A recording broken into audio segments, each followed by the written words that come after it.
जब तक तुम भगवान का भजन नहीं करोगे, समस्त कामनाओं का त्याग नहीं होगा तुम्हारे अंदर, तब तक स्वप्न में भी तुम शांति से नहीं रह पाओ। ऐसे भयानक स्वप्न है कि चिल्ला चिल्ला कर रोने लगोगे। जागृत की कौन कहे। चाहे पानी मथने से भले घी निकल आवे, बालू पेरने से भले तेल निकल आवे, लेकिन ये वैसा असंभव नहीं हो सकता। पर माना कि हो गया, गोस्वामी जी कह रहे, लेकिन बिना भगवान का भजन किए तुम दुखों से नहीं पार पा सकते।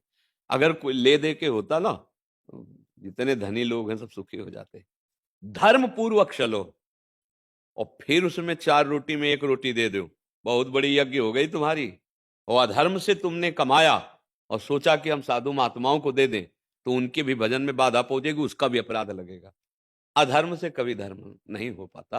अच्छा, अभी अधर्म को समझने के लिए जो हमें बुद्धि चाहिए, वो जो खान पान गंदे हो रहे हैं, तो वो बुद्धि ठीक निर्णय करेगी। आप सोचो, थोड़ा सा नशा कर लेते हैं तो बुद्धि लड़खड़ा जाती है कि नहीं लड़खड़ा, मतलब प्रभाव है। ऐसे अन्न का प्रभाव है। अगर अधर्म से कमाया हुआ अन्न मात्र तो बुद्धि भ्रष्ट कर देगा। एक महात्मा जी जंगल में रहते थे, परमहंस। ये भीष्म जी ने कथा सुनाई। जब भीष्म जी सरसैया पे पड़े उपदेश करते ना, तो द्रौपदी जी ने कहा, आज तो बहुत सुंदर ज्ञान का उपदेश कर रहे हो पितामह। और जब सभा में हमारे वस्त्र खींचे जा रहे थे, मैं चिल्ला चिल्ला के पूछ रही थी, तब ये ज्ञान कहाँ गया था। तो उनका अधर्मी दुर्योधन का पक्ष और अन्न पाने से हमारे अब बाण लगे, वो सब खून निकला, 6 महीना से पड़ा हूं, अब शुद्ध हो गया है। तब वो कथा सुनाते हैं कि एक परमहंस जी जंगल में रहते थे, कंदमूल फल जंगली पाते थे, कभी किसी नगर में नहीं जाते थे।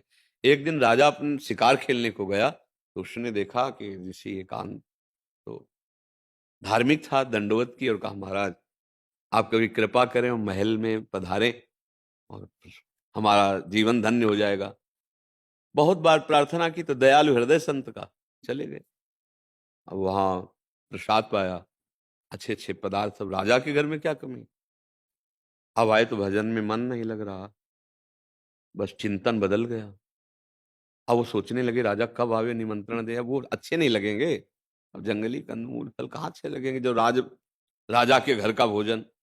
और बुद्धि वैसी हो गई, जहां वो एकांत सेवन करते तो वहां मन आया कि कब राजा आवे और हमको निमंत्रण दे। तो संकल्प जोरदार, तपस्वी तो थे। राजा फिर खिंचा आया, महाराज ज्यादा कहना नहीं पड़ा, महाराज झोली उठाए जल्दी।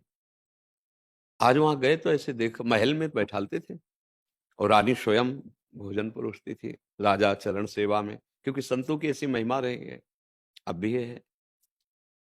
ऐसे दृष्टि पड़ी तो श्रृंगार की जो अलमारी थी उसमें हार वगैरह, जब वो लेने चली गई भोजन, वो व्यवस्था में चले गए, तो उठे और झोली में स्वर्ण का रत्नों से जटित हार उन डाले, खाया पिया, प्रणाम नमस्कार, चले।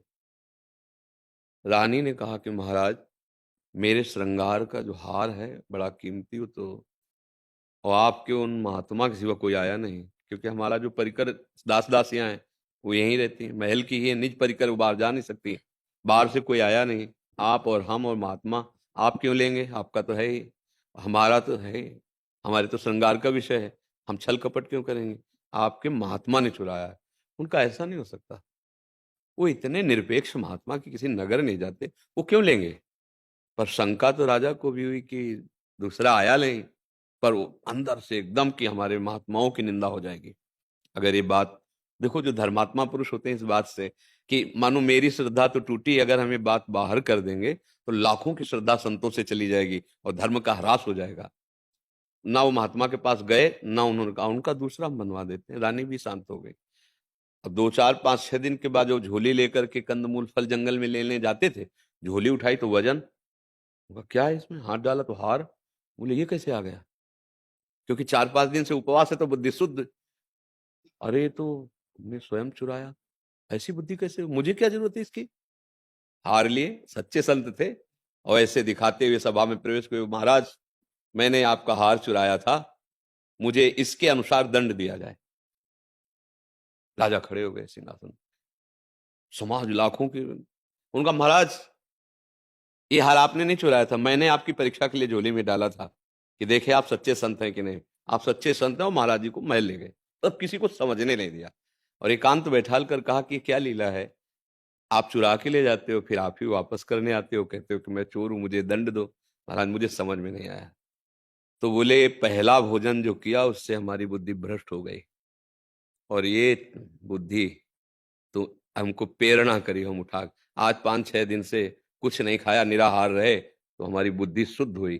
तभी ये तुम्हारे भोजन का दोष है जिससे हमारी बुद्धि चोरी तक पहुंचा दी। तो आप समझो, अधर्म के अन्न से अगर आप दान पुण्य भी करें तो उससे अधर्म ही होगा, वो धर्म थोड़ी बन जाएगा।